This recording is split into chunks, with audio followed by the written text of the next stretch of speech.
digs, research that she's done at Lake George Battlefield Park tonight. So please welcome Dr. Hart. Thank you very much. Thank you. Well, thank you very much for being here. I know an August night when there's lots going on that, you know, you could probably be doing many other things. So I appreciate you being here. And if there are folks on the live stream, people logging in. I also appreciate the invitation to be here and thank the Historical Association for hosting me. I always want to give gratitude to the Lake George Battlefield Alliance, who gave the initial invitation for me to come and talk about the possibility of doing work in the park, and to the New York Department of Environmental Conservation for the permission to continue to carry out this research. We've been supported by DEC and Alliance members in all of the work that we've undertaken in the park, so we are very grateful to them. All right, so where does the story begin? It started in the fall of 2024 when the president of the Lake George Battlefield Alliance, John Denuzzo, reached out to me in an email to ask if I would be interested in pursuing archaeological research at the Lake George Battlefield State Park, just up the road from us here today. John mentioned the important work that archaeologist David Starbuck had done previously, and the Alliance's interest in continuing that work in the park. So that was something that following spring, I met up with several members of the Alliance board, and Chuck Vandry, who was worked in historic preservation for New York DEC until his untimely passing last year. And we walked the park and talked about what had been done previously and what some areas of potential interest were for new archaeological research. We all know that archaeology in the park offers an opportunity to learn more about the lives of people in a really important place that witnessed important moments in American history. And the group assembled there was committed to the stewardship of those cultural resources, but also telling the story of the people who lived their lives there and some who lost their lives there. Archaeology is something that can help us to learn more about more than just about battles and military strategy. It really gives us a window into the day-to-day lives of people in the past, because the kinds of materials that we're interacting with are the debris of everyday life. So we saw this as a way to get a window into the daily life in a military camp in the 1700s, as well as the lives of people who had lived, worked, used the park land before the 1700s and since then. So we're not just looking at a single time period, but really thinking about that broad view of land use.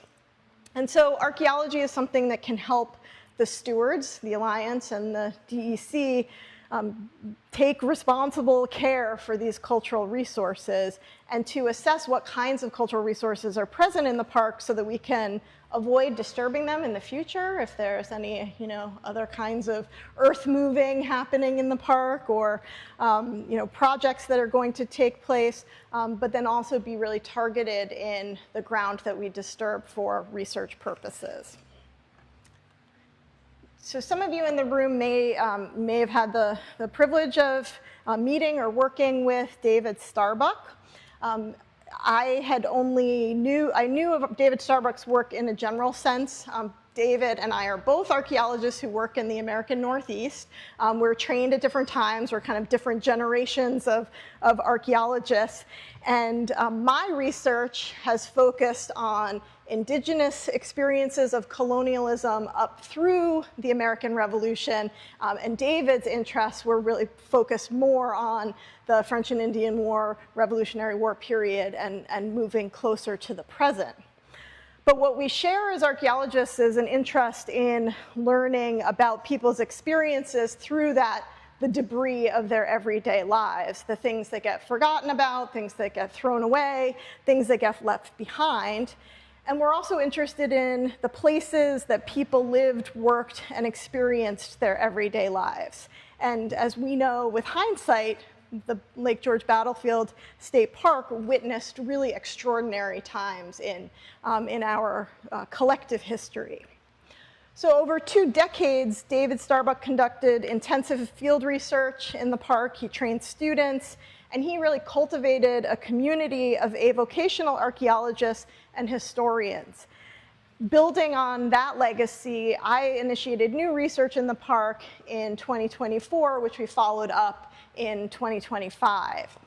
And so that's what I'll talk about here today. So I'll give you a little bit of context to begin with. This, you all may have a mental map of where the Lake George Battlefield State Park is, but know that it's a 35-acre park that's located on the southern end of Lake George. So here's the southern end of the lake. I know this may be, you all probably have a really good sense of this geography. This is the park, and this is Fort George Road that runs through and sort of splits the park. I'm a historical archaeologist, which means that I use documents when they're available. I use historic maps.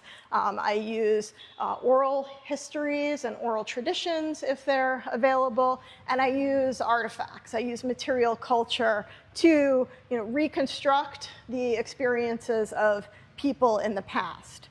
And so as a historical archaeologist, we go to documents and maps from the time periods that we're researching to inform our research questions. My disclaimer is that I'm not a historian. And so, there may be, really particular things about, the Battle of Fort George that, you have that you want to know that I'm just not going to be able to answer. And I can maybe, give you the bibliography that I use to try to get a sense of that historical context. There are many scholars who have written extensively about that, and I've relied on the work of Russell Bellico, amongst others, in getting up to speed on that historical context. This is a map, the Blodgett map. There's a copy of it right here in this case, as I noticed when I got here. And this is a copy that you can access at the Massachusetts Historical Society's online collections. And it's a great map to just spend some time with, because the digital version allows you to zoom in really closely and look at different pieces of it and get the big picture story as well as the kind of micro stories that are told through this map. What's exceptional about this map is that it was drawn by a direct eyewitness, Samuel Blodgett, and the map shows the battle lines of the Battle of Lake George, the military road, which is today a pretty close approximation to where Fort George Road is. And it really gives us a sense of what the landscape was like and how it was being used as a military encampment in 1755. And it's pretty unusual to have historic maps that were drawn by someone who was a direct observer. It's usually, somebody who heard tell of this thing that happened over here and, was a map maker, and so they produced their map to, their own rendering of something that maybe they weren't there on the ground, sort of seeing and able to get all of this detail.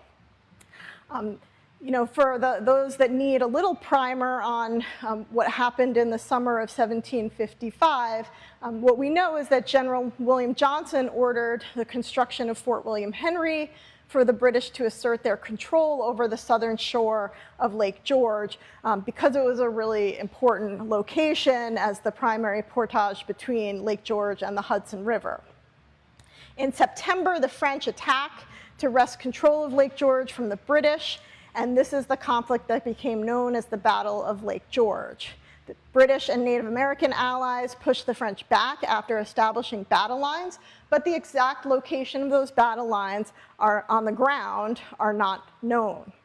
Primary source descriptions include contemporary maps like the one you see here that show the Battle of Lake George extended from the areas around what is now Fort George to the west. So if you think about this map here, if this is the southern shore of Lake George, right, and this is the military road that is approximately where Fort George Road runs today, you can start to imagine these locations of where you have the tents, where there are people defending this area, right, pushing forward, as well as where the French and their native allies were approaching from the south, pushing north from the southerly direction. So this is something, that kind of shapes how we're looking at the landscape today and thinking about archaeological investigations. And we can talk more about this map in a little bit. Another important map that has helped archaeologists like me and David Starbuck to, in our investigations as well as in our interpretations, is this map that's rendering what the area looked like in 1759 with the beginning of the construction of Fort George. So again, we have the southern shore of the lake, right? We have the beginnings, so the one bastion of Fort George that was constructed, and that's the bastion that's still visible in the park today. And then here we have a number of these little red boxes are barracks buildings and kitchen buildings, and some of the other ones are officer buildings. There's when there's a beautiful key associated with a map, we're all very appreciative of that. It helps us to make sense of what we see. So we know that in the park there are the remains of multiple hospitals from both the French and Indian War and the Revolutionary War. When the construction of Fort George began in 1759, there was the construction of, the historic record tells us that there was also a construction of a hospital or perhaps multiple hospital buildings. And I'll just I'm using these scare quotes for intentionally, because what makes something a hospital, right? Is it only that it's a building that's for the care of sick, or is it a hospital because it's the only place where the sick were cared for, and that's what makes it a hospital? And that's one of the things that in the historic records we see the term hospital used a lot, and we think about it from our modern standpoint of oh, it's the place over there where separate from everyday living, and that may not be the case for this particular place. So we know that over the next few years, Fort William Henry was completed nearby, and there were barracks, hospitals, and other military infrastructure built both at Fort George and at Fort William Henry.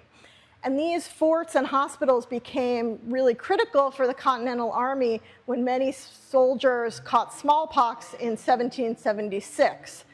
Fort George in the Revolutionary War was deemed of limited defensive use, so there were hospitals that were built or used, structures that were used there to house and take care of the sick and wounded from Fort Ticonderoga. So sort of separating, right, keep the folks that are sick separate from the healthy soldiers.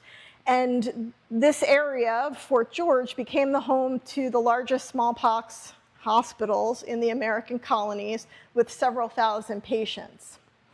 David Starbuck was curious about the location of smallpox hospitals.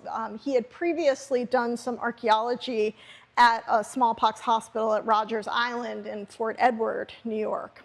And so in the course of his work at Fort George, he proposed that maybe here smallpox patients were cared for in barracks buildings. And that's something that we'll come back to. And so here in this slide, I just zoomed in on that area of the so-called Picket Fort on the northern end of the, close to the lake, on the northern end of the park. And some of these buildings here that we know from the key were barracks buildings and kitchen building here. So just take a little mental picture of this inset of the map, because we'll come back to it when we talk about what we've done in terms of the archaeology. One of the things that I always, when I say it in these presentations, but it always kind of surprises me, is that it was in 1898 that this area was purchased by the state of New York as a park for recreation and as a memorial to the battles who were fought there and the soldiers who died on this land. That's pretty exceptional, right? And the intention there was to have this as a place of remembrance and recreation. And that stewarding of the park by New York State and the DEC has really meant that it is very well protected and well preserved. So what's there, hasn't been disturbed in the same way that all of that, right, all of that out there has been disturbed. As you probably know, it's used as a campground and day-use picnic area with walking trails. There's some interpretive signage around the park. And then there's the recently established visitor center that has some exhibition in it. And the visitor center opened in 2022. The story of this land that's told at the visitor center features many of the artifacts that came from the work that David Starbuck's team did over a few seasons, over about a decade and a half. So if you haven't been to the visitor center at the battlefield, I highly recommend you go and take a look around. Like what you see here, there are cases that have artifacts that came from, you can look out the window and see exactly where those artifacts came from. So it's pretty special. We have a question from online. Okay. But it has to do with the location of the encampment for the provincial soldiers, which I'm not sure that you're actually covering that. No. Right. Yeah, sorry. But thank you for the question. These are two images of David Starbuck's publications. On the left is his book called Archaeology in the Adirondacks, and if you're interested in not just work at the battlefield and not just work in Lake George, but kind of all of David's projects in the Adirondacks, I recommend checking it out. There is a chapter in there on his work between 2000 and 2016 at the battlefield, and then on the right is a self-published kind of booklet that David produced right before he passed away in 2020. And this includes a sort of, reporting on the 5 seasons of investigations that David's team did in the park. And that's for sale at the visitor center in the park if you're interested in checking it out.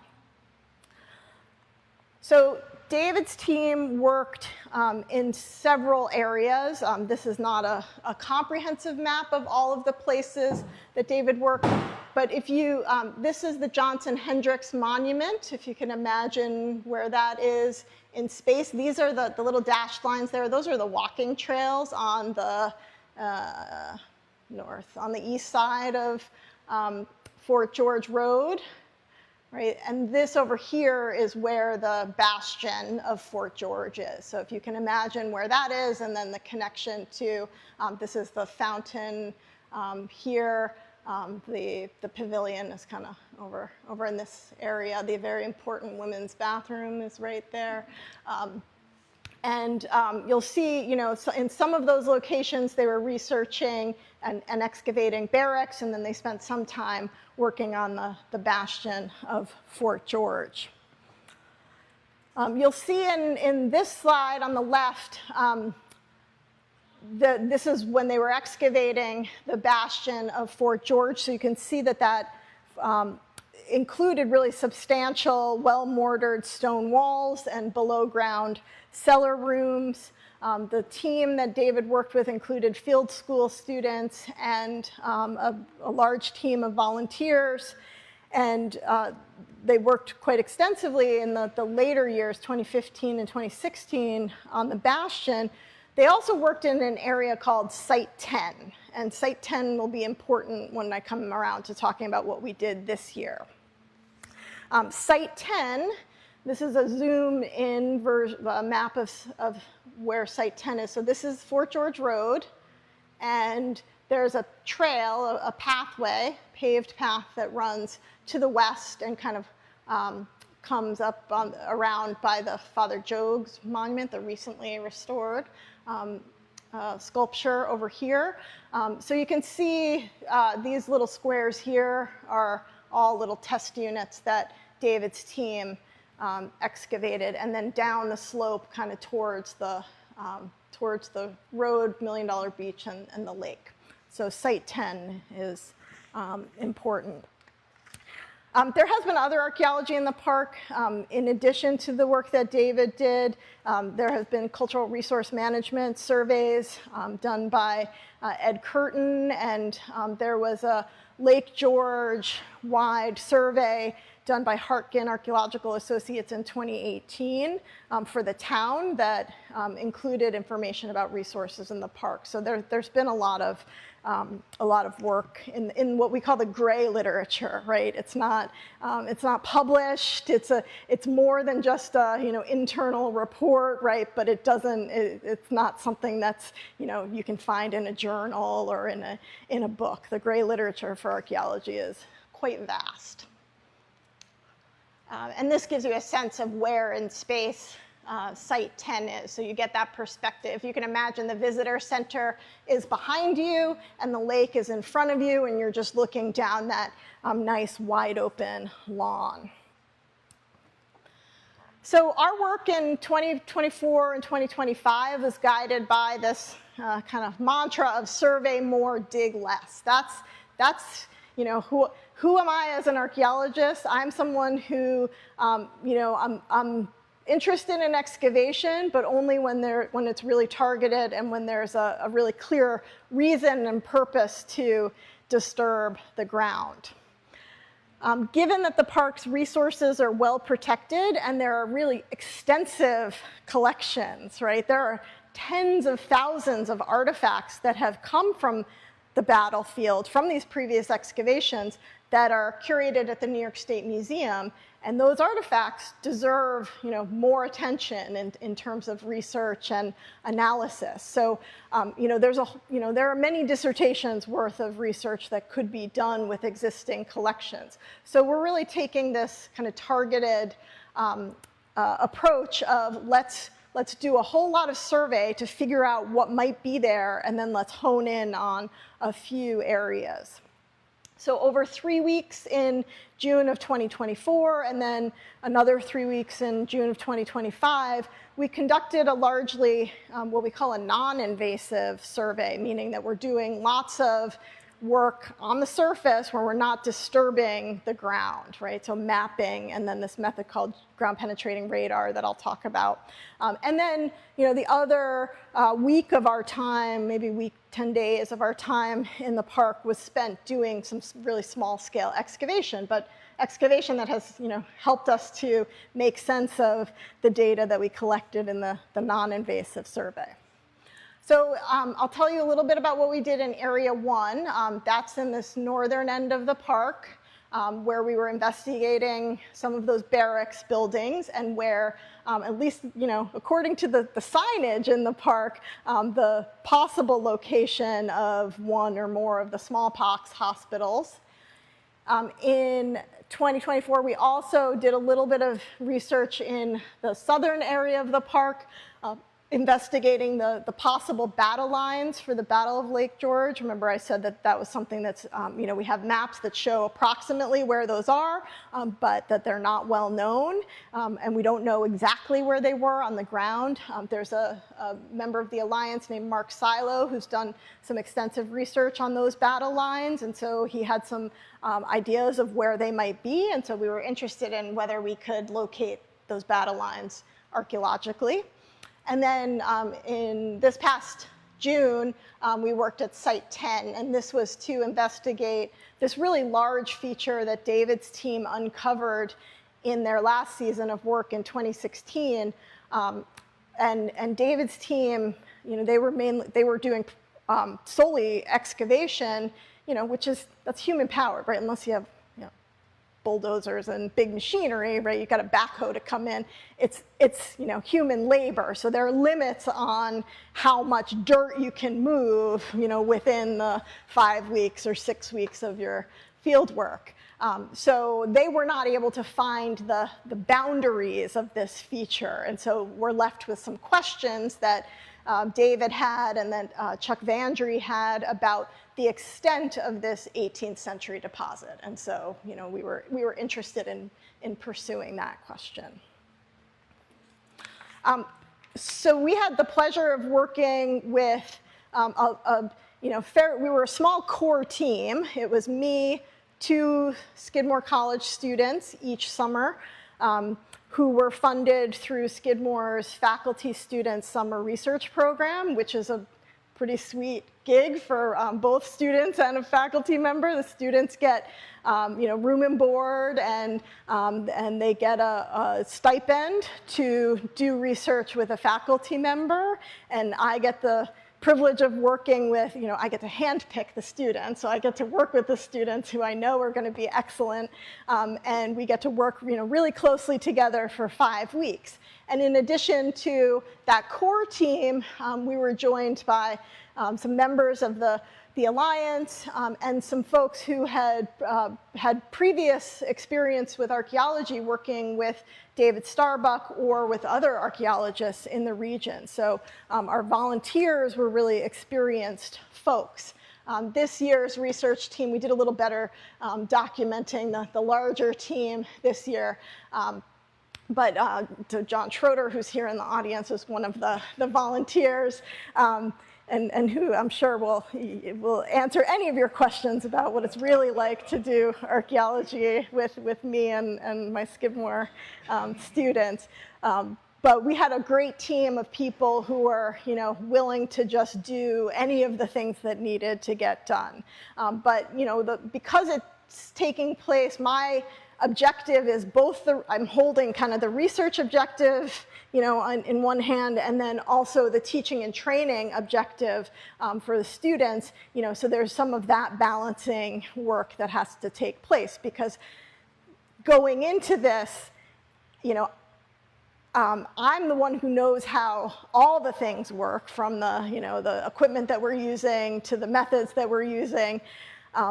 But I don't know what's under the ground, right? So that's why archaeology is a social science. It's not a science like chemistry, where you can, have expectations of what's going to happen, go in the lab, do the thing, and then reproduce the thing over and over and over again, right? Archaeology is you get one shot at it, right? You go in, as soon as you put a shovel in the ground, you're kind of, you're disturbing, you're destroying in some ways the resource itself. So, you have to make sure that going in that everybody knows what they're doing, and what you expect and what you find might not always be what you expected to find. So there has to be that kind of flexibility and that, making decisions in the moment as the work is taking place. So I mentioned that we were doing largely non-invasive testing, and the method that I use for this kind of survey more, dig less approach is called ground penetrating radar. Ground penetrating radar, or GPR, is a non-invasive method that uses electromagnetic pulses, so essentially radio waves, to create images from changes that are detected below the surface. So this is kind of what our GPR looks like, and it has these important components. So this is the antenna. That's the thing that gets pushed or pulled along the ground surface. This is the console, which is essentially the computer that's processing all of the data.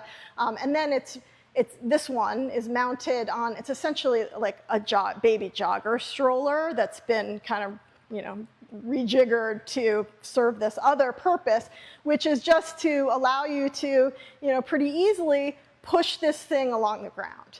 And that antenna has to be in contact with the ground. That's the kind of most important thing, is that it's sitting on the ground, in contact with the ground, and then it's moving horizontally across.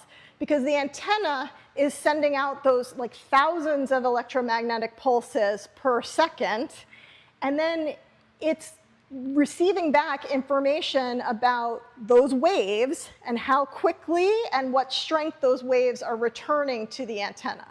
So when those waves pass through something that's different, right? Could be a piece of metal, could be a different soil, could be that there's a void, right? A hole. It could be the lid of a coffin, right? Could be a big piece of bedrock. Anything that's different below the surface is going to, cause those waves to come back to the antenna at a different speed and at a different strength. So that's essentially what that antenna is doing, and then the computer is taking all that information and it's doing lots of math and averaging, and it's rendering all of that information in a 2D image. And I'll show you what some of those look like. But that's basically how GPR works. So here you have somebody pushing it along the surface, right? And those waves are coming out of the antenna.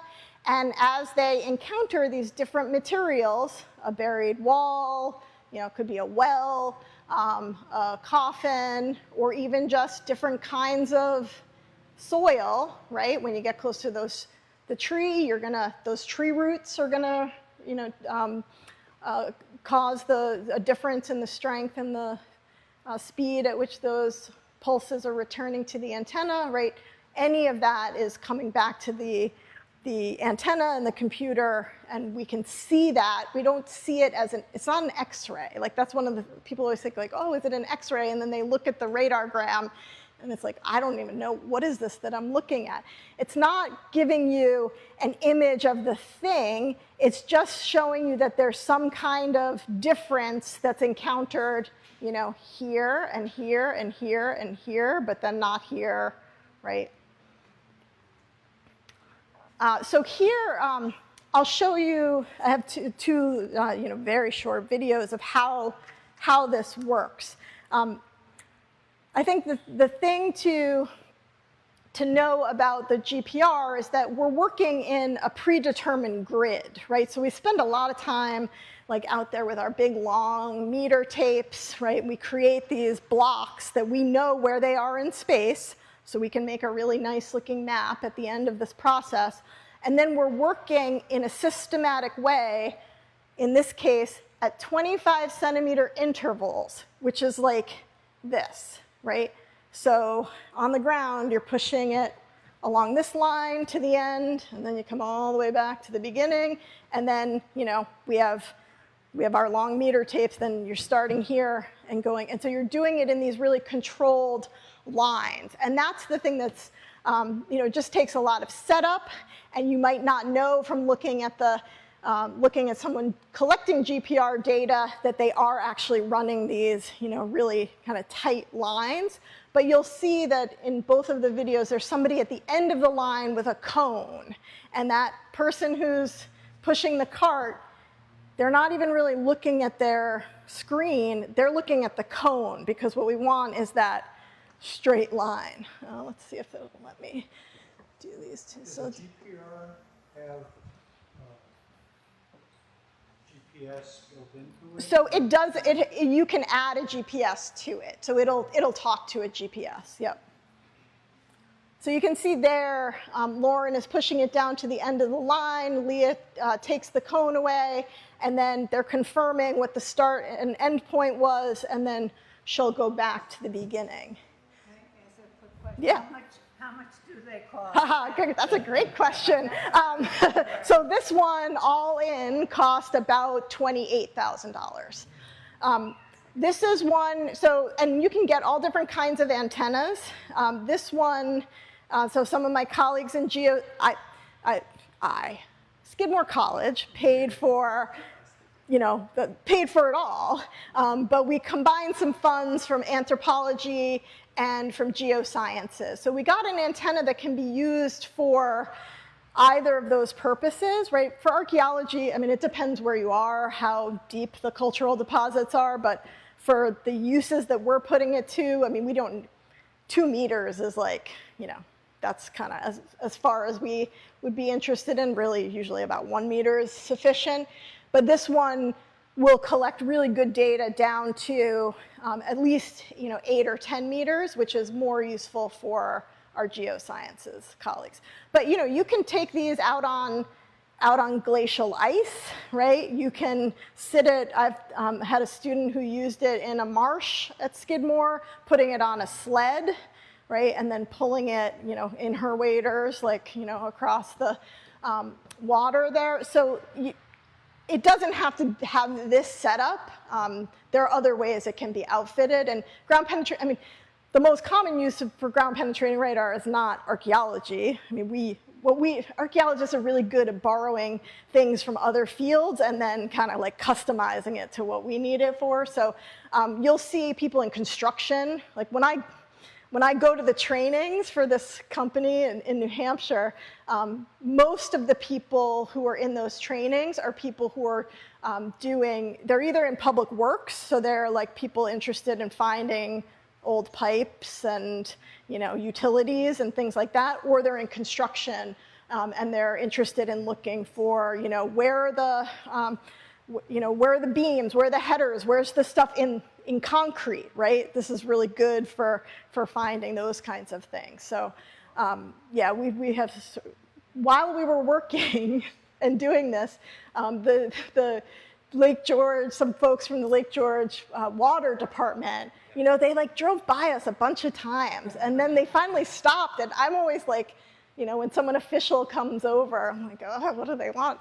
And no, they were interested in what we were doing and wanted to know if we did any private consulting, because they don't want to buy this equipment, but they need it to do something. And so we talked about its potential and the limits of my my knowledge and experience with this, and the fact that I don't have the liability insurance to take on a job for a municipality. So what does this actually render for you? Oh, well, I'll tell you. So first, in 2024, we surveyed 680 square meters up in this area in the north, kind of just to the east of the Johnson Hendricks Monument. So just keep that number 680 in your mind. This is what a radargram looks like. So like I said, it's not like an X-ray. You're not looking at it and going like, oh, I can see the outlines of that, buried wall. What you're looking at here, so along the top, this is the ground surface, right? So think about this as the floor. And then this axis here is showing us depth. So, and this is in meters. So that's 50 centimeters, 1 meter, right? So think about what's below this floor here. And what you're seeing here are not, it's not like you're looking at a profile of a nice, wall if we dug into the floor here. You see all of these things that look like kind of sideways parentheses, right? We call those hyperbola. And what those are is some kind of difference, right? Some kind of anomaly, something different below the surface that, as the GPR is being pushed across this plane, right, it's, here, because the waves return in a kind of cone, right? It's not just straight up and down, right? So, those waves are radiating out from the antenna, and they're coming back in this kind of, hyperbolic shape. So anytime, when we're looking at a radargram, what we're looking for are things like these hyperbola, so anything that looks like a kind of sideways parentheses, or maybe something like this that looks more like a surface. And here, this is probably like the bedrock surface here, right? So those hyperbola are what catch our eye in the radargrams. And when you're pushing that machine, yes, you can see some of this as you're going, right? But like I said, you're really focused on that point that you're going to. It's not until we do some processing of these, we have software, we run a bunch of filters, we're doing some things to correct for some, maybe places where the antenna lost contact with the ground. So this is a kind of post field work image, right? So it's not even that pretty. So this is to make the point that even when we're doing the radar in real time, it's not the kind of thing where it's like, oh, there's there's a coffin or there's this. You might see, pretty clearly like something linear, like a pipe or utility, something like that running through. But it's usually afterwards that we're able to really pick out these possible anomalies. The other thing that we do, so the radargram is, we're looking at, we have surface and then we have depth. The other thing that we do is make what's called amplitude slice maps. And what that is like if we, just looked at the whole wide area, right, but in these depth slices. So if you're thinking about this floor that we're standing on, right, from a bird's eye view, we can look at everything on this floor. And then we could say, well, now I want to see everything, in the whole area, but at 10 centimeters below. And then, or 20 or 30, right, and work your way down. And that's what the amplitude slice maps help us to do. So here, this is from that area 1, block 1 and 2 at 35 centimeters. And the colors don't come through as true in the projector. But the thing to look at here, like think about your weather radar maps, right? When we're like on a stormy night and you're looking at that radar map and you're like, oh, here comes the red and the orange, right? I better take the cushions in. That's what you're seeing here. So the things that are the most different from what's around it on the amplitude slice map are the things that are orange and red, and you might see some purples or blacks in there. So those are the things that we're interested in. We don't know what it is, but we know it's different, and the anomalies are the things that are, could be natural, but maybe cultural. So we're paying attention to those kinds of things. What caused the perfect rectangle? What makes them perfect rectangles? When you see at the top of that, there's a perfect rectangle. Oh, yeah. So that is the result of, there's a whole grove of trees there. And because we need to keep our grid, yeah. So this is just showing you a bird's eye view of so those are all the individual lines, right? That's trees. This over here is that there's a barbecue grill, right? It's like in the ground, and so you can't get close to it. Yeah, so those are things that you want to pay attention to as well. So when we did the work in 2024, we found kind of 2 areas that we thought would be interesting for excavation. And that's combining what we see on the GPR, but also like what we see with our eyes as we look around, and where we can see in that area of the park, there's some bedrock that's right exposed right on the surface, and then there are things that are very linear that you can tell were likely walls of some of those barracks. So here, my little very brief description of archaeology. One is that it's really controlled, right? What we're doing, as I said before, we're destroying the archaeological record as we're taking it apart, and so we're really vigilant about our record keeping and about the careful and controlled removal of really thin layers of soil. So you're not so much digging down as you are, horizontally. And that's why, archaeologists are known for our trowels, our nice sharp trowels, right? A good sharp mason's trowel is going to help you keep that thin layer. And we're always paying attention to really things that, maybe now you will pay attention to when you're digging in your own gardens and yards, like, soil texture, soil color, artifact density, right? What kinds of things are coming up here and not here. We're screening our soil. So we have shaker screens that have very small mesh, so 1/4 of an inch mesh. So anything that's bigger than 1/4 of an inch is going to sit in that screen. We're going to recover it. If it's smaller than that, we're going to lose it, right? And that's part of our sampling strategy. We accept that loss. And then we're always recording provenience, which is the 3-dimensional location of artifacts and features. So there's a lot of record keeping in archaeology. For some people, the excitement that they're expecting maybe is tempered by the, some might call it boredom of the paperwork, but it's really that's the thing that lives on, right? That's the thing, now that I'm working with some of the collections from David Starbuck's work, I'm using all of those records and that paperwork. And, it's good, but there are sometimes, and I'm sure that in my paperwork, 20 years from now, I want it to be really good. I don't want people saying, why didn't they record X? So what did we find? Well, we found really shallow bedrock, which was not unexpected, but we found in the bedrock, in those locations where we, on the radargrams and the amplitude maps, saw some kind of difference, right? What we found were these big gaps, cracks in the bedrock, and within those bedrock cracks, there was stone, there was mortar, there was animal bone.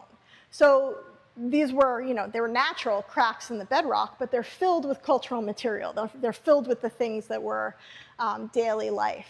And it included, the kind of typical 18th century artifacts. So tin-glazed ceramics called Delft, a Dutch-produced ceramic, which you can see here.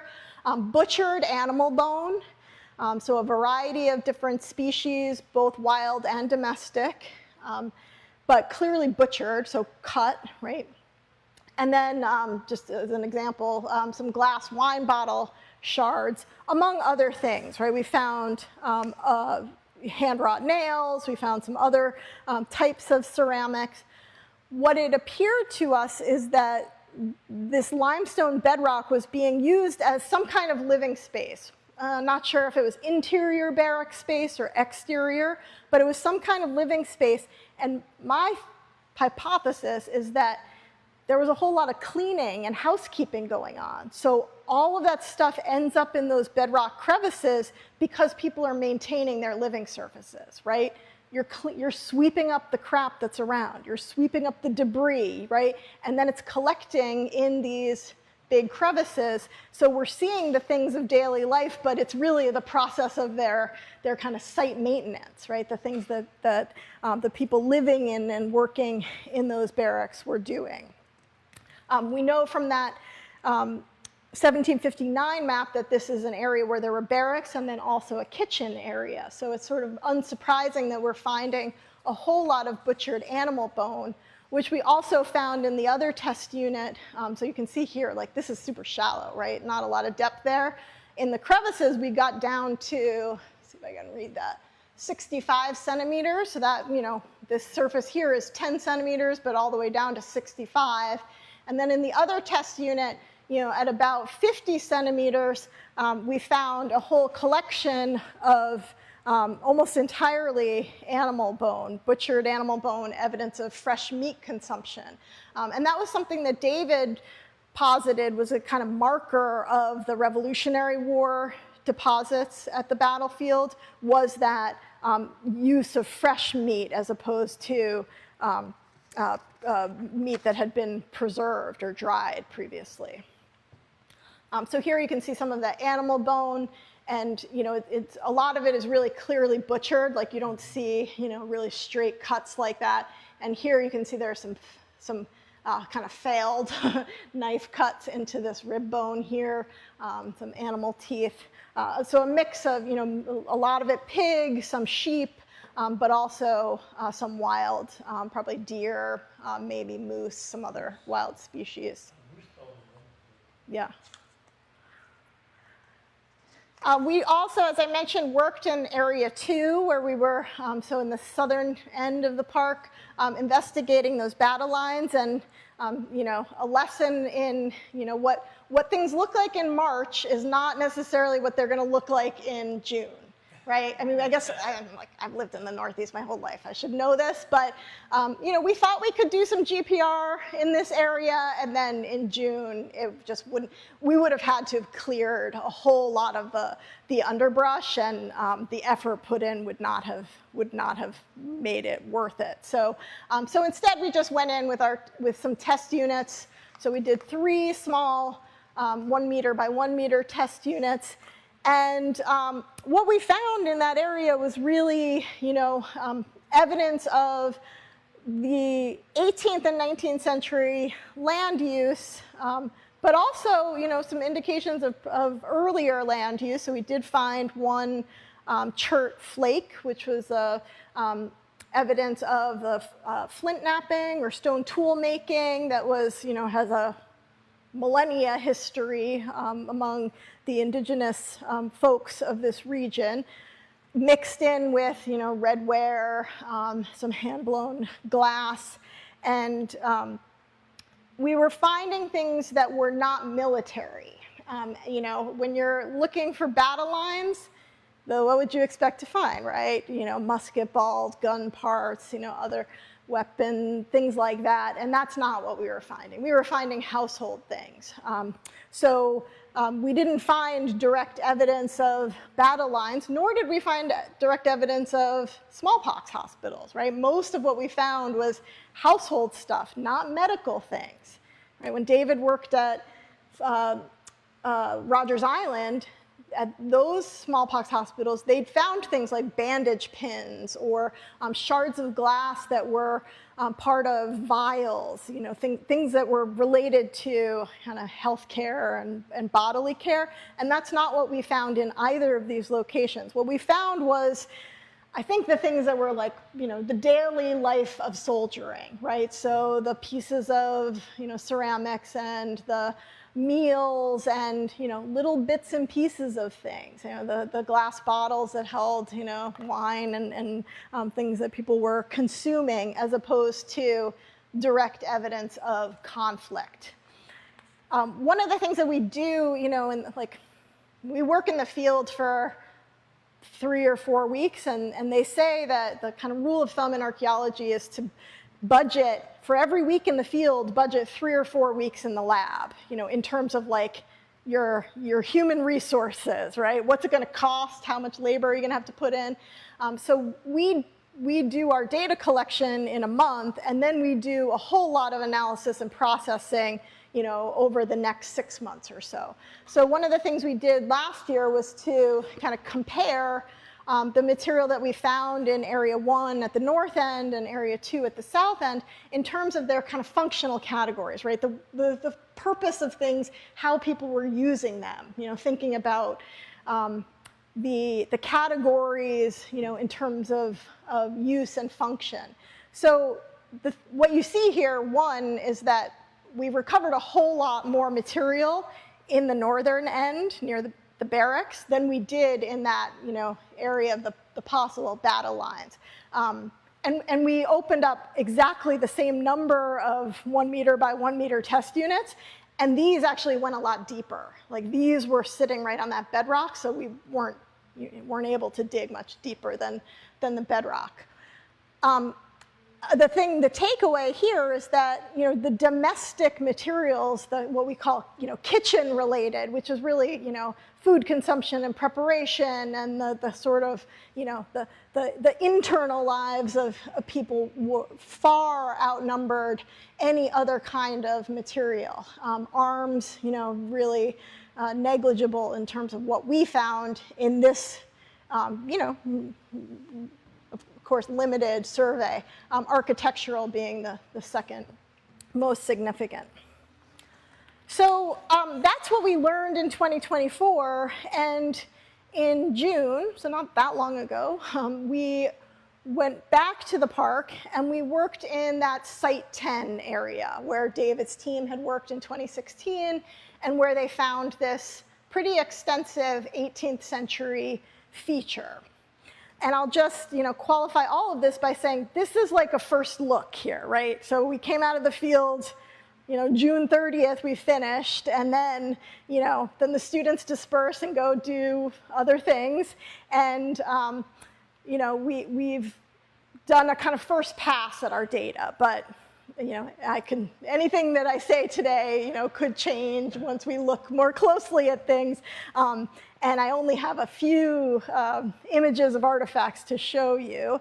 We'll be working on this, probably through to January. So we surveyed this year 2,100 square meters. So that's up from that 680 that I mentioned before, right? So we did a lot more. Why did we do a lot more? We did a lot more, one, because we knew the lay of the land better, right? We had a sense of, a better sense of the park, but also, man, this is a great place to do ground penetrating radar because it is like a big lawn, right? So there aren't the grills or the dense grove of trees or the, bedrock and poison ivy to trip over. It's just wide open, mowed lawn space. So it makes the work go a lot faster if you don't have to keep starting and stopping. We divided this area up into 6 blocks. So these blocks are 20 meters by 20 meters. And we surveyed each area in both directions. So we did our east-west transects, and then we did north-south transects, right? So we have data for each of these blocks in both directions. And that took about, a week and a half or so, 2 weeks to do that work. And then we put in 3 test units, which I'll talk about in a second. So this is these are 2 amplitude slice maps of the same block, block 1, this one here. And so oriented, so this is north, right? The lake is up here. And we know that over here, there used to be parking, right? Cars used to park like in this, perpendicular to the road. So we can see some of that here. Right, that's like even this, right? That's probably a utility line. There was a utility line that David's team uncovered. He said it was 17,000 volts or something, and there are photos of, and that is 100% not something that I ever want to find, nor that I would want students or volunteers to find. So we avoided that. But what you're looking at, this is just data collected in 2 different directions. And you can see, the white shading there, like we're seeing some different things. Does anyone have any ideas of what these little rectangular boxes might be?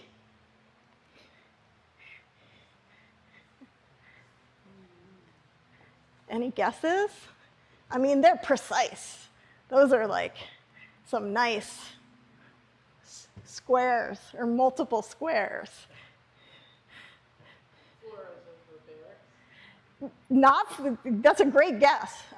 Not floors of the barracks. They're floors of these test units from David's team, right? So we knew that they were there, but there's this is a great map, but there's some issues with like figuring out exactly where on the ground those were. But the GPR picked them up really nicely, right? You can see like the different groupings of them, and some of them become visible at different depths because they were excavated to different depths. But that was helpful because that at least helped us to know, one, where they were finding that very large 18th century feature, and 2, where nobody wants to dig a hole that somebody else has already screened the dirt. So helped us to know where to avoid. Is that caused by the different density that you're... Exactly. It's just because it's going to hold water differently. So it's just that very minute. Yeah. And so when I saw that, because we did block 1 first, and so we're collecting the data in the day and then processing, it'd be on my laptop, like in bed at night looking at it. And that for me was like, okay, this is going to work because we can see those. And that's such a, ephemeral difference, right?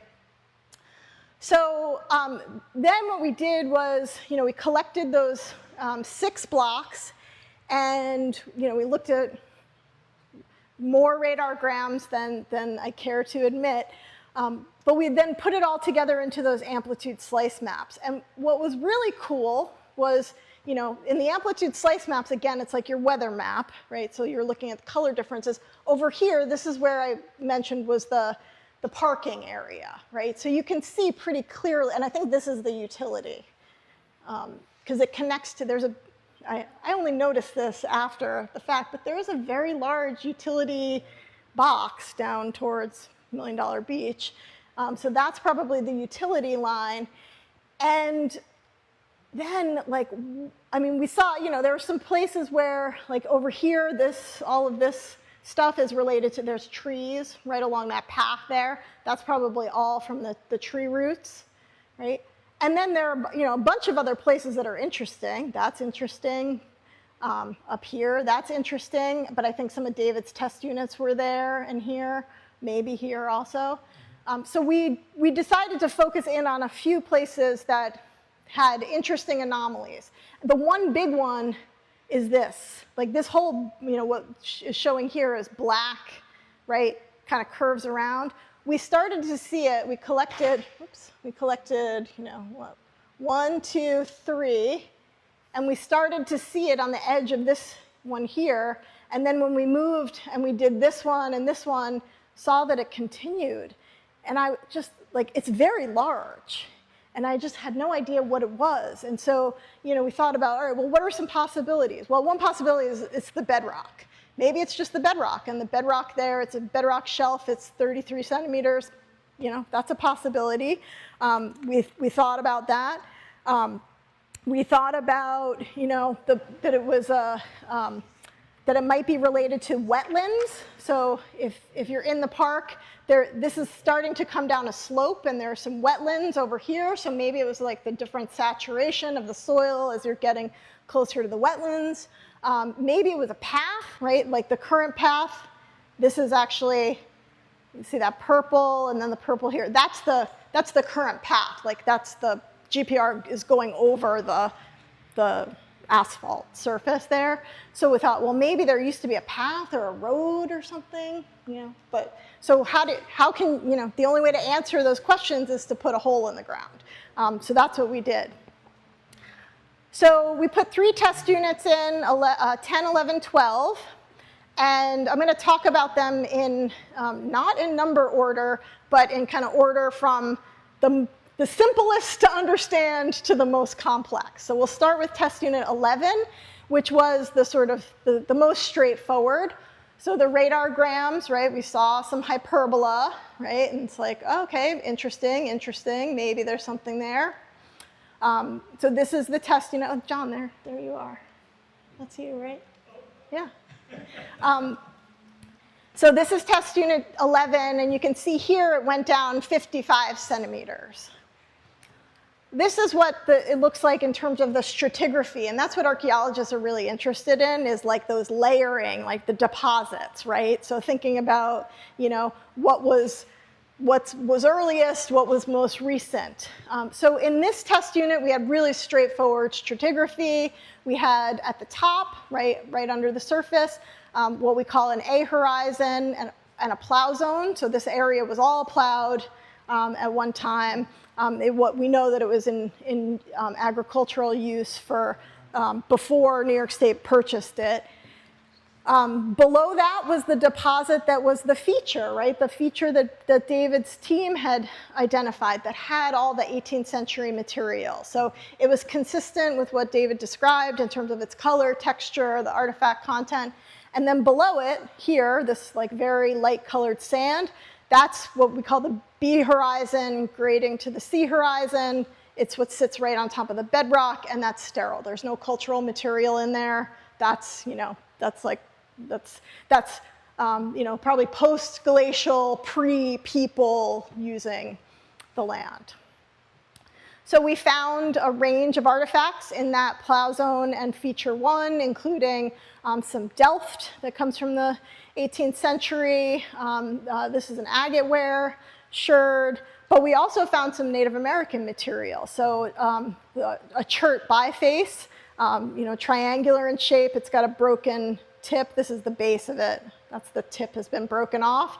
And then a bunch of chert flakes, so that, byproduct of the making and maintenance of stone tools. So we have a real mix of Euro-American and Native American materials in that feature 1 deposit. So that was interesting, right? And that was consistent with what David found. So we thought, okay, well, that tells us that feature 1 extends, pretty close to where the path is. Then we moved to, we were working on all of these things at the same time, but now in my talk, I will move to talking about test units 10 and 12. So this is test unit 12 here, and this is test unit 10, closest to the path there. And I'm going to talk about 12, which is, in terms of complexity, kind of in the middle. So test unit 12 had some interesting hyperbola. And we saw, I'll just flip back real quick. This is, you can see there that little red dot. That's what we were focusing on for test unit 12. We thought that might be an interesting feature.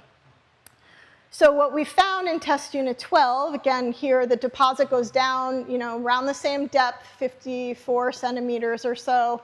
And the stratigraphy was pretty similar. We had an A horizon plow zone. Then we had a much thicker layer of that feature, right? The feature was, maybe what's the scale on this? 20 centimeters or so in depth. And then below that was the sterile soil. So it sort of followed that same stratigraphic profile that we saw in the previous unit. And these are the drawings that we're doing as we record, and then we take photos so that we can, the drawings help us interpret what we're seeing in the photos. One of the things that we found in this test unit was in the corner was a bone that we didn't know what it was as we were uncovering it. We determined by consulting with a biological anthropologist that it's a deer bone. It was non-human. In any instance that we encounter something that might be human, we stop our work.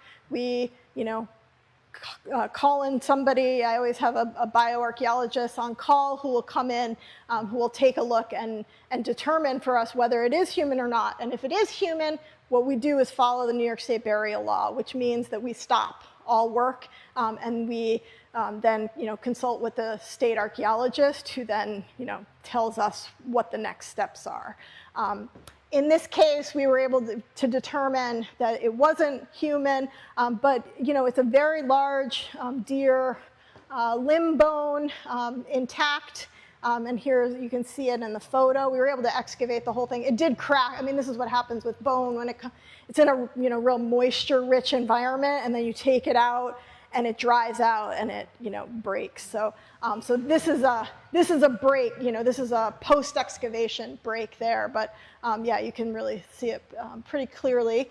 Feature one, again, really similar materials to what we found in the first test unit, some chert flakes, that really clear 18th century ceramic, and then other things that are common 18th century materials, hand-wrought nails, some burnt bone, other earthenwares, and some other diagnostic pottery like the salt glazed ceramic. So, we're like, all right, this is good.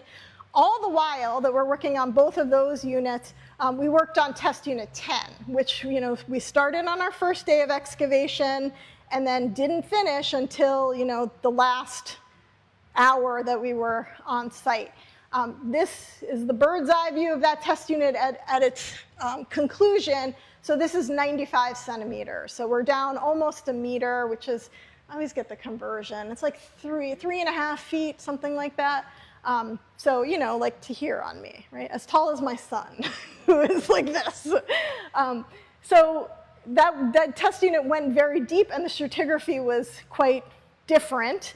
And that on the radargram, right, doesn't look like, there's a few little hyperbola, but it has this kind of surface look to it.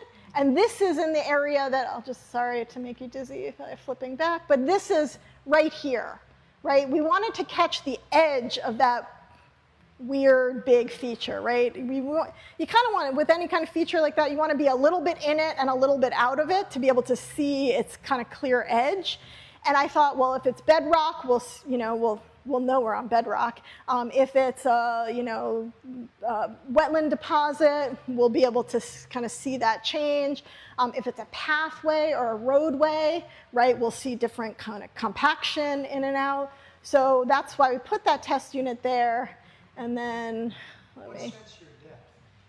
Why did you go so much deeper? Because we always go to at least one level beyond sterile.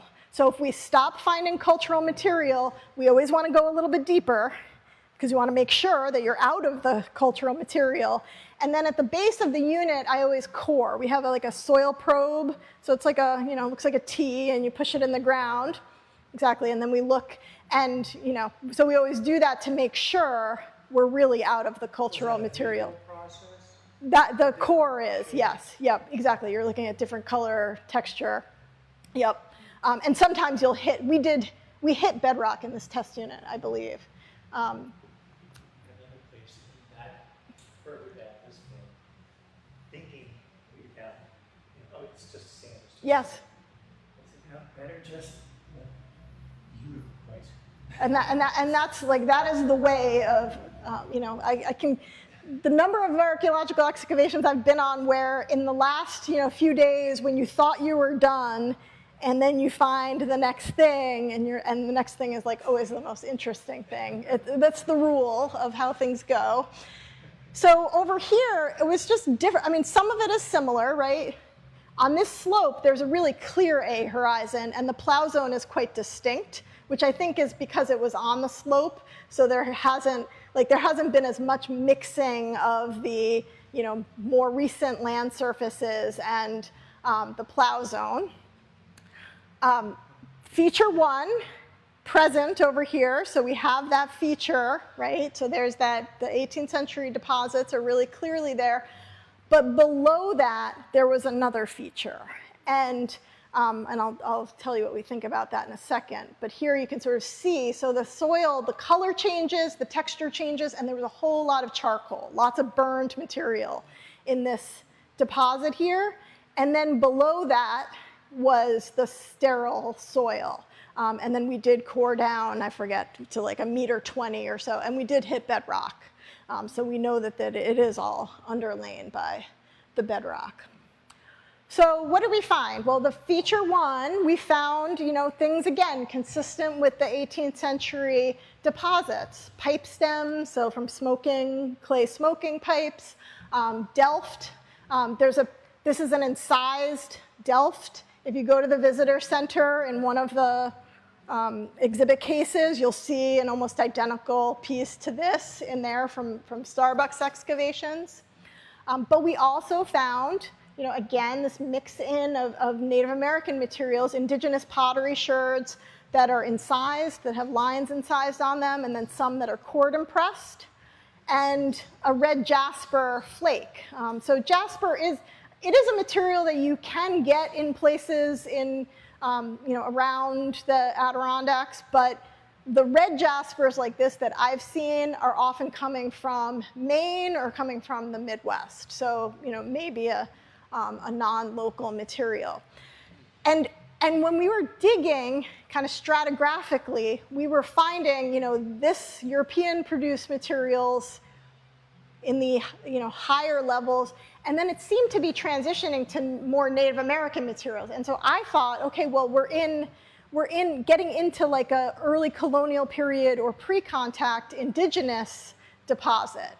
So that was kind of the theory I was working with.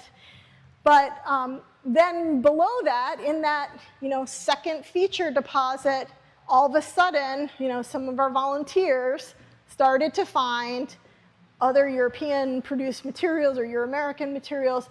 So this lead ball, which is very typical bucking ball, musket ball, this decorated pipe bowl fragment that has a floral motif on it, and this piece of an iron rod that perplexed us all. We didn't know what it was. It didn't make sense. We were trying to make sense of its context. Why were we finding it so deep? And the theory that I'm working on, and if there are any like munitions people or military folks who know about munitions from the 18th century, I kind of think that this might be a fragment from bar shot. So this is an image of a bar shot cannon projectile, and I think this could be a piece of that bar. I'm not, I don't know, like other. Yeah. Maybe it's the one that sunk that ship. It could very well be, although I don't know that this rod is, I think you might need a bigger cannonball to do that. I was looking at some of the ones over here, actually, thinking like, all right, well, what kind of damage is that going to do? We were also finding a ton of charcoal, not just little flakes of charcoal, but like pieces of burned wood, really clearly, and then burned and butchered bone, all animal bone. Here we found a small, remains of a small post, right? So, like 4 centimeter diameter. You can see sort of half of it here, the way we excavate these little posts to determine whether it is in fact a post or, it could be a rodent hole too. They like to make nice, circular things. So we bisect it, we cut it in half, look at the shape and profile. It's hard to see with the shading here, but this one comes down nicely, in a point. So it was clearly a post in the ground that created that, not a rodent hole. The rodent burrows go down really nice and straight, and then they turn as the rodents head to whatever they're interested in. So, I think what we found here was, really clearly that feature 1, that feature that Starbuck was interested in, really extends across the whole site. It's not a discrete trash pit or midden area. It's really this kind of debris field across the entire, encampment area. But below that is what I think is a French and Indian War intact deposit, and that may be what that whole big, weird, black thing is along the side of the hill.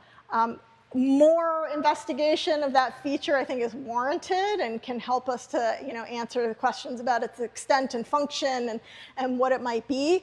But I think, what we've learned in our, 6 weeks or so of research in the park is one, that GPR is a useful tool there and can be used, probably more useful in some of the wide open areas than in the really heavily wooded areas, but it is effective in identifying features.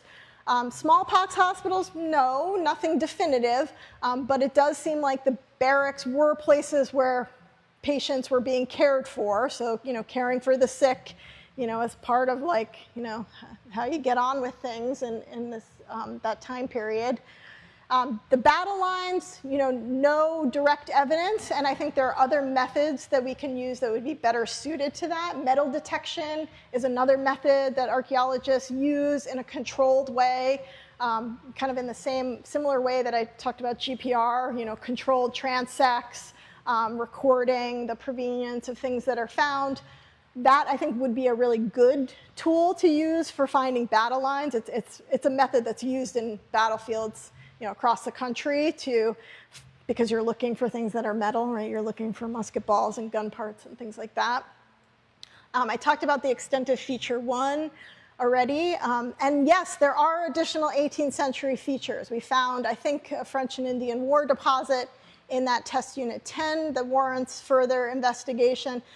We also found extensive indigenous land use in all of the test units that we excavated this past year, not just limited to the lower terraces, which was something that, I think David's, when David was making sense of the record that he was interpreting, he thought that the indigenous land use was more down closer to the shore of the lake, that the test units on the northern end of the park had more of the indigenous materials. But I think what we're seeing here is that that's not the case, and that there's a really robust indigenous material presence in the 18th century, which is consistent with what we see in the historic record. Yeah, absolutely. The other thing that we found, and this I'm probably, in a little bit of an echo chamber here with this audience, but people really care about history and archaeology. In our first year, we were a little hidden away from the main traffic in the park, but we got a lot of visitors, and the tour guides from the Alliance would bring school groups over to visit us, and we participated in Path Through History events at the park. We did that again this year, but we were really visible this year because we were right there, like on the lawn, and we had so many people stop and be interested.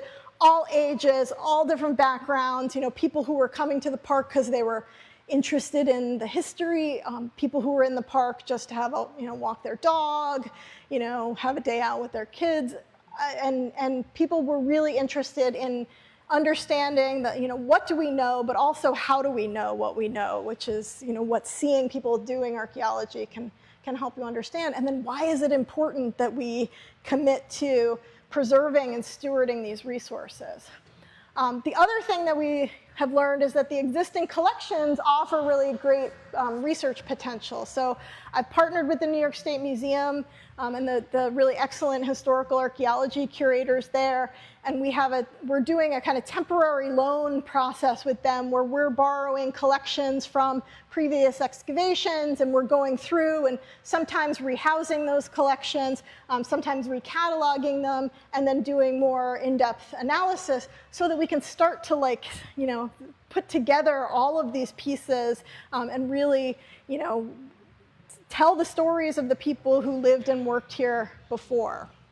So I will conclude with my long list of acknowledgments, which includes some folks in the room here, and just say that any archaeology is the process of many, many hands, and many people contribute to the work. And I get the privilege of standing up here and talking for probably too long about what we've done. But it's really due to the work of many, particularly the volunteers who've worked with us and the folks at the Alliance who've made the work a real pleasure. As an archaeologist in the Northeast, I have never, until I worked in the park, worked somewhere where there are flushing toilets and air conditioning, like sometimes, to go escape to. So it's been a wonderful experience for those creature comforts, but also for the real community of people who care about this. So I'll end there, and if there are questions, I'm happy to answer questions. Yeah, go ahead. Go ahead. I live up down in Queensbury, and there was a blockhouse down there, but it was called the Halfway Club. There was a battle there and a massacre. I'm wondering if there might be mass grave down there, possibly also with there. So what we know from, so I don't know, I can't speak to the specifics of that, but I think what we know from places where there were battles or where there were many people who died, in short time spans, is that often, the need to take care of those bodies in an expedient way and in a way that was nearby is pretty common. So, probably. That they might be under the parking lot, possibly like a Christ Chapel or something like that. With the ground penetrating radar going through asphalt. It does, yeah. So it does go through. Yep, it can go through asphalt, pavement. Yeah, the big challenge with something like that, the big challenge in the United States is private land ownership. So we can, unlike other places in the world where cultural resources are kind of considered the property of the state, in the U.S. private property rules unless, and this varies state by state, but unless human remains are involved. And then you have the patchwork of different state laws. So in New York State, we finally, as of like 2 years ago, have a year and a half ago, have a New York State burial law. I mean, New York may think of itself as being on the forefront of a lot of I'm not even going to use the term progressive, but just like common sense legislation. But we were one of the few states that did not have unmarked burial protections until very recently. Partly due to the publicity and concerns about the excavation of human remains up at Cortlandt Street, and something that a number of the folks in this room are knowledgeable about and were involved in. So, if there was, if somebody said, okay, well, we think that there's these maps show that there was these graves here and it's on private land, probably what would happen would be nothing. You would need to have the permission of the landowner to do any survey or anything like that.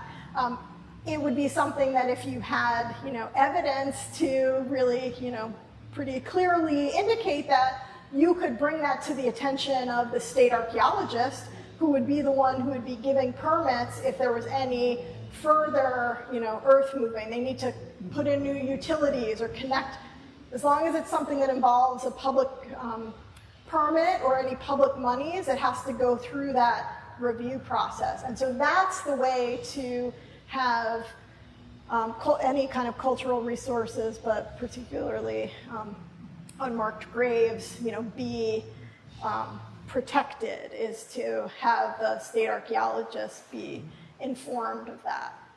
There's been two skeletons or partial skeletons found in the village of Georgia within the last year and a month. Yeah, and I think one was a utility project. Yes. One was a national grid. Both were sort of. Yeah, so it is a, not uncommon thing. And ground penetrating radar, I mean, it's used really extensively in cemeteries to, find unmarked graves or find places where there are ossuaries or, where there are burial. They've used it in forensics quite extensively in other parts of the world to locate mass graves of people who've been disappeared. So it's a really useful technique for those kinds of purposes, but you always need you always need landowner permission to do that. And landowners don't want to be some landowners don't want to be constrained by the things that may or may not be on their land. So Yeah. any other questions? It was a lot of fun. Good. Yes. Thank you, John. I think so. So how long has it been going on for? So we finished our work. We just worked in June. So we worked. So we were at the site from June 1st or so through the 25th or something like that, and then we go back to the lab. And so my students disperse at the end of that, and they have other internships and things, and then they'll come back to campus in September, and then we'll come back to the lab work. They have a report that they're going to write. I have to write a report to submit to the state and to DEC, so that reporting on the results, and so that I'm in good standing should I go back and ask for them, for another permit to continue this work. So the work kind of continues through the year, but the field work is pretty compressed into that month. Yeah. You explained it well. Thank you. Thanks. What are the plans for the future and coming back? Yeah, great. That's a great question. So, I mean, one of the things about archaeology is that you always end up with kind of more questions than you've answered. And that's also the exciting thing about it, right? That's why, that's research. Good research is going to generate more questions. So right now we don't have a kind of concrete plan of, we're going to come back and start in this day. I am in the privileged position of being on sabbatical right now, which means that I have, I don't have to teach this academic year, and I'm working on various research projects. This one, but then I have a few other projects that I have at various stages. So, I'm not sure timeline-wise when our return will be, but I'm certain that I will at least request to continue the work. And if there's support from the Alliance and DEC and the state archaeologists to continue the work, then we'll do that, whether that's next June or if it's on a different timeline, we'll do that. But the work with the collection at Skidmore, the collection we borrowed from the New York State Museum, is also ongoing. So, there's sometimes that's less visible work, right? The kind of work in the lab is not as not as sexy as field work. I think it's pretty I feel yes, John likes it. I feel pretty good about it. people don't get as like jazzed about, you know, seeing people with toothbrushes, like brushing the dirt off of little pieces of ceramic.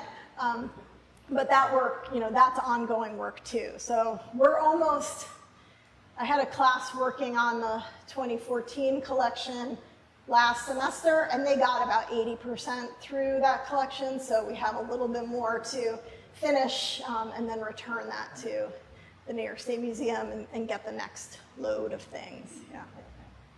I mean, they literally have tens of thousands of things just from the park. So it's pretty, yeah.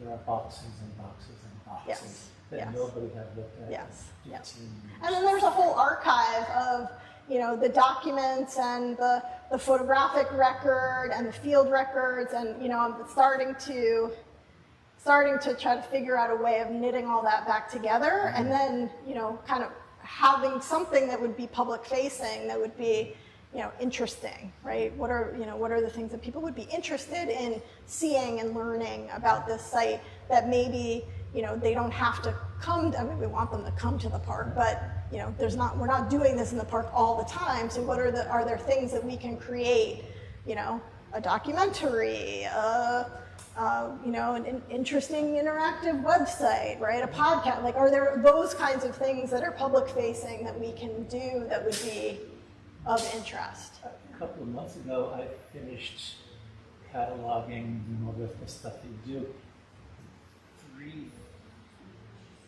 3,300 and some odd artifacts from the other side. Because it has to be done. Yep. And not, I thought it was fascinating. Other people might think that important. But that tells you something about the site. When you have all this stuff done. Absolutely. And look at it. And I think, oh, there was so much of this and so much of that. I mean, we have some charcoal, because as I mentioned, we found a ton of, like, you know, really large pieces of wood charcoal, and we'll send those out for radiocarbon dating. You know, whether it will come back with a good date for us. Radiocarbon dating is kind of better, like 500. It's good from like 500 years to, I don't know, 50,000 years or something. It's not as reliable in the historic record. But, you know, we'll try it, and it may you know, add something to the story. You're not going to know until you ask. What's that? You are not going to know until you ask. Exactly. Yep. And I just have to find someone who wants to pay for that. Great. Well, thank you. I appreciate your attention and your interest and great questions. Yeah. Thanks for coming. Absolutely.